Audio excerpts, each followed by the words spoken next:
Halo, kembali lagi bersama Brenda Zapalevi. Video ini dibuat bertujuan untuk mengampu mata pelajaran pendidikan teknologi vokasional.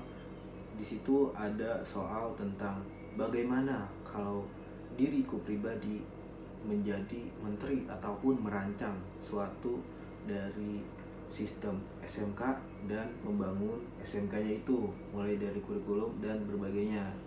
Kalau saya menjadi ataupun bisa mendirikan sekolah SMK, dapat garis bawahi SMK saja ya teman-teman.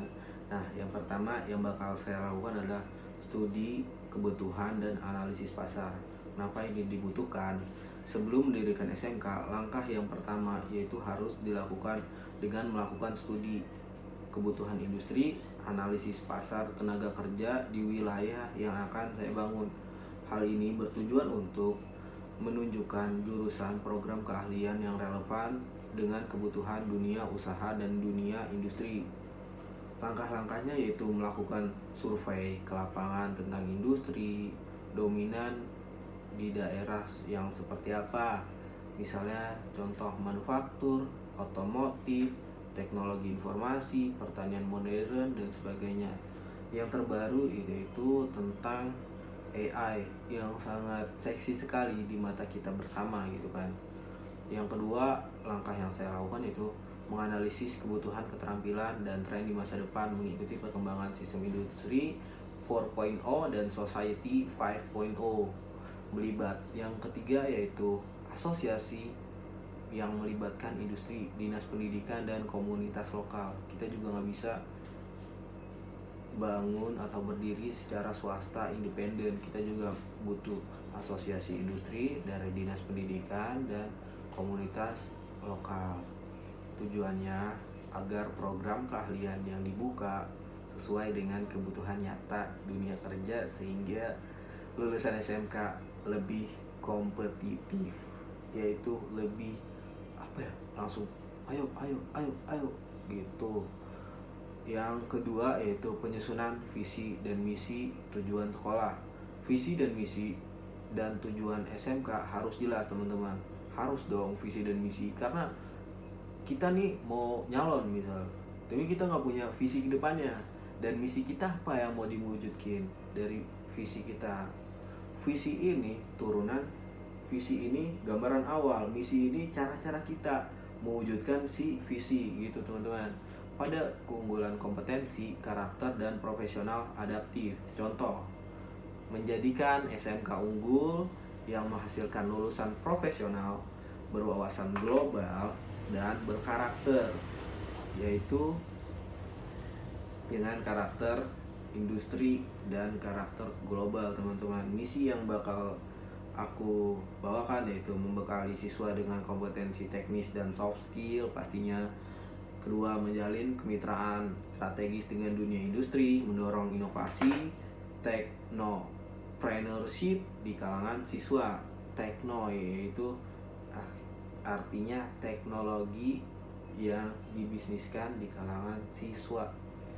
Yang ketiga yaitu perencanaan kurikulum berbasis link and match. Udah aku sebutkan di video sebelumnya, link and match dengan dunia kejuruan.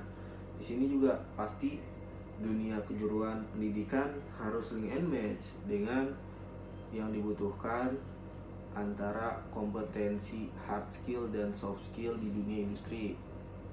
Langkah-langkahnya mengadopsi kurikulum yang berbasiskan project, menyusun program keahlian spesifik dengan standar nasional dan internasional mengacu kepada KKNI ataupun SKKNI.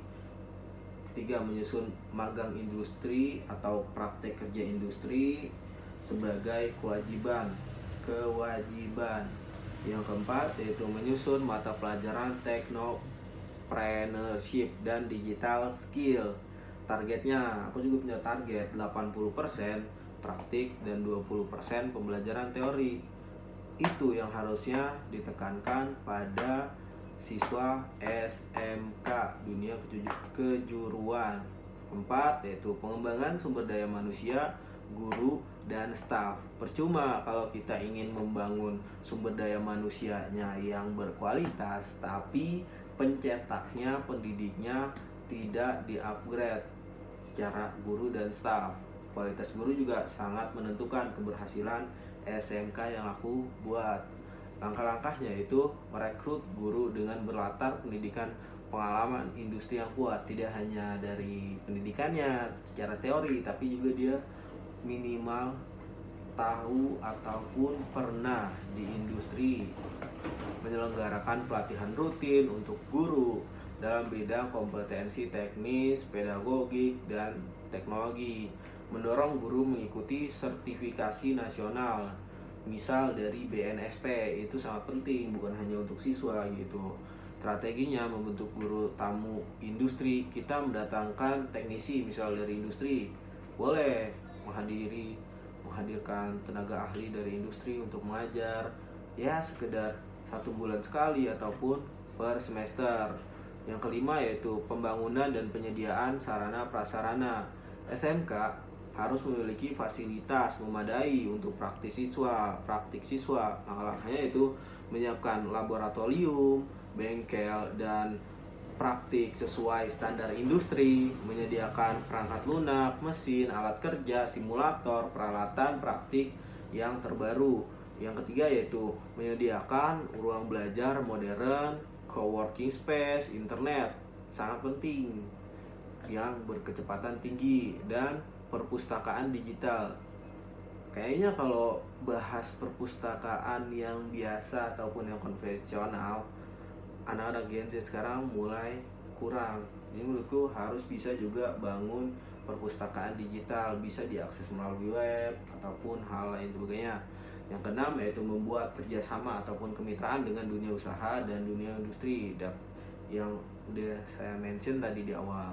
SMK gak bisa berdiri sendiri tanpa kemitraan yang kuat dengan industri. Ya tentu gak bisa berdiri sendiri kalau tanpa kemitraan dengan industri, karena kan kita mencetak pekerja untuk industri pada tujuan awalnya. Kita membuat MOU dengan perusahaan nasional dan multinasional sesuai dengan keahlian si siswanya, menyusun program magang, kunjungan industri, rekrutmen secara langsung teman-teman, mengundang dunia industri juga terlibat menyusun kurikulum dan pengujian secara kompetensi. Misal contohnya kerjasama dengan PT Astra, Telkom, PLN, startup digital, jurusan yang dalam bidang teknologi. Yang ketujuh yaitu ada sistem sertifikasi kompetensi. Sertifikasi profesi ini juga penting karena menandakan bahwa kita bisa, bahwa kita mampu. Ada yang namanya sertifikasi kompetensi. Ada langkah-langkahnya, yaitu kayak membentuk LSP, lembaga sertifikasi profesi di dalam SMK, membekali siswa dengan sertifikat kompetensi sesuai bidangnya, contoh operator CNC, teknisi jaringan komputer, desain grafis, berbagai macamnya, karena dunia industri ataupun dunia kejuruan ini luas teman-teman. Meningkatkan daya saing lulusan di dunia kerja nasional maupun internasional.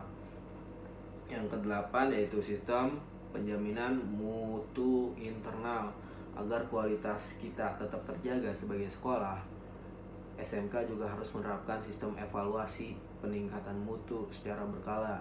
Langkah-langkahnya yaitu menyusun standar operasional untuk semua kegiatan akademik maupun non-akademik, melakukan evaluasi pembelajaran dan tracer studi alumni. Karena ini link and match dengan yang tadi aku sebutkan ke dunia industri. Ada kan beberapa alumni yang udah sukses di PT-PT tertentu, jadi bisa memberikan kiat-kiatnya bagaimana sih sampai di dunia industri dan sebagainya macamnya.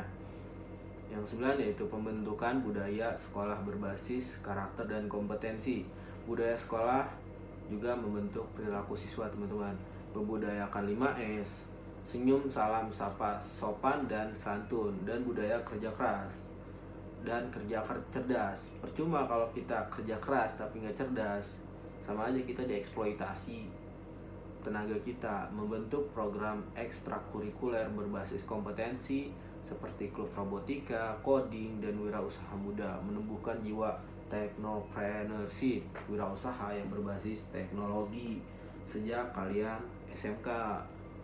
10. Strategi pemasaran dan branding sekolah. Agar dikenal dipercaya, SMK perlu melakukan promosi yang baik.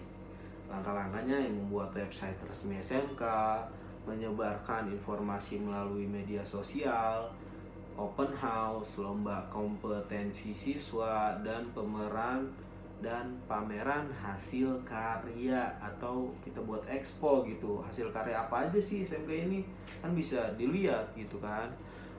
Yang terakhir, membangun reputasi melalui prestasi akademik, lomba kejuruan di bidang tertentu, partisipasi dalam event nasional. Kita juga nggak boleh tertinggal gitu dengan SMK-SMK yang lain. Ada event nasional, ada peluang, kita ikuti. Sekian video dari saya